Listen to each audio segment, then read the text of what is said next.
कहा जा रहा है लगातार कि इस बार 40% महिलाओं की भागीदारी जिला अध्यक्ष को लेकर भी देखने को मिलेगी और ये पहलू भी सामने आ रहा है कि युवाओं को भी हो सकता है इस बार कांग्रेस पार्टी ज्यादा मौका दे, क्योंकि लगातार हम सुन रहे हैं कि कांग्रेस पार्टी भी अब युवा नेतृत्व पर फोकस नजर आ रही है। तो क्या इसी वजह से दिक्कत ज्यादा हो रही है कि सीनियर लीडर को और जो अभी नए कार्यकर्ता है उनको मौका मिल जाए, जिससे सीनियर लीडर्स को दिक्कत हो रही है, इसके पेच में फंसे होने की वजह से ही इतना विलंब हो रहा है क्या? देखिए, निश्चित तौर पर युवाओं और महिलाओं का प्रतिनिधित्व आने वाली सूची में निश्चित तौर पर कांग्रेस पार्टी के मिलेगा।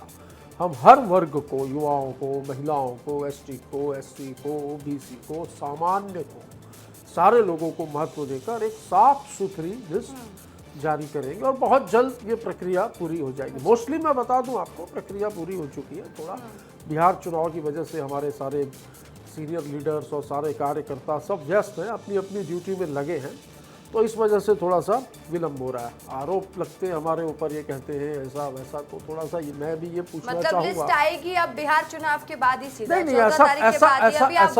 ऐसा कुछ भी नहीं है। मैं तो रीज़न बता रहा हूँ कि एक वो भी रीज़न है।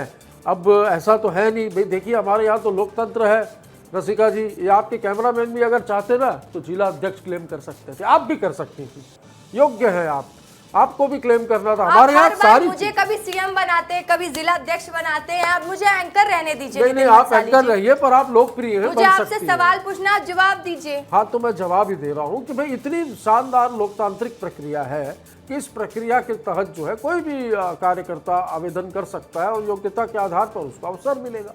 इसमें भारतीय जनता पार्टी को मुझे ऐसा लगता है इस प्रक्रिया में नहीं कूदना चाहिए, या नहीं, मैं तो ये कहूँगा कि इस प्रक्रिया का पालन सारे दलों को करना चाहिए, भाजपा को भी करना चाहिए। इतना समय हो गया, पहली बार जब से मैं राजनीति में हूँ तब से मैं आज तक ये देखते आ रहा हूँ कि राष्ट्रीय अध्यक्ष की कार्यकाल पूरा होने के बावजूद जेपी नड्डा अपने पद पर बने हुए हैं। तो मैं ये पूछना चाहूँगा बड़ी विनम्रता से, क्योंकि मैं आज लड़ाई झगड़ा नहीं करना चाहता, कि ये आपके यहाँ राष्ट्रीय अध्यक्ष और प्रदेश अध्यक्ष का चयन कौन करता है? मोदी जी करते हैं, अमित भाई शाह करते हैं, या आरएसएस करती है? नागपुर से होता है, दिल्ली से होता है, या अहमदाबाद से होता है? मैं अहमदाबाद पे भी जोर दे रहा हूँ। इन चीजों का सवाल का जवाब दे दीजिए कि भाई कैसे चयन? ठीक है, जवाब दीजिएगा विजय शंकर जी। देखिए, भारतीय जनता पार्टी में तो विधिवत जब मंडल का भी चुनाव होता है तो मंडल के कार्यालय के मध्य में होता है। जिले का भी जब चुनाव होता है तो कोई दिल्ली से डिसाइड नहीं होता या बाहर से नहीं होता, उसी जिले कार्यालय में होता है। और प्रदेश अध्यक्ष का भी चुनाव जो होता है उसी कार्यालय से होता है, कहीं सूची हमारे यहाँ नहीं जाती। ये खुद स्वीकार कर रहे हैं। अभी जैसे इन्होंने कहा ये भी दावा कर दें, वो भी दावा करते हैं, दावा जरूर कर दें, लेकिन इनके यहाँ छोटे से पद राहुल गांधी जी फाइनल करते हैं। वो चाहते हैं कि उन्हीं के तरह, जैसे वो नेता हैं, उन्हीं के चेहरे की तरह, उन्हीं के सोच की तरह, उनके दिमाग की तरह बाकी पूरी कांग्रेस हो जाए। तो इनके प्रॉब्लम तो ऊपर से है, अब वो अपने ही जैसा चाहते हैं, क्योंकि अगर उनसे कुछ थोड़ा बहुत होशियार व्यक्ति आ जाएगा तो कांग्रेस में प्रॉब्लम खड़ी हो जाएगी। तो ये चुनते रहते हैं कि कौन उनके लेवल का है या थोड़ा उनसे नीचे है। इसलिए कांग्रेस में तो ऐसा ही चलता है और चलता रहेगा। अब वो ये देखते हैं कि किस लेवल के लोग उसमें आ रहे हैं। आडवाणी जी मोदी जी के लेवल के हैं कि नहीं? मुरली मनोहर जोशी मोदी जी के लेवल के हैं कि नहीं? स्पष्ट कर दीजिए।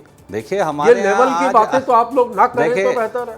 आज भी हमारे यहाँ मोदी जी जो है सबका सम्मान करते हैं, विधिवत जाते हैं, मिलते हैं, इज्जत देते हैं। कांग्रेस में तो दिखता है कि देखिए, कांग्रेस में तो एक ही है, पूरा गांधी फैमिली की गुलामी, जो गांधी की फैमिली गुलाम है वही पूरी कांग्रेस पार्टी है। जी सोते जागते उठते बैठते खाते पीते, यहाँ तक की नींद में सपने में भी राहुल गांधी आते हैं। इसकी तो दवाई नहीं है भाई साहब। देखिए, जब कोई बैगा वैगा हो छत्तीसगढ़ का होगी ना, इनके सपने में आते हैं भाजपा के नेताओं के सारे।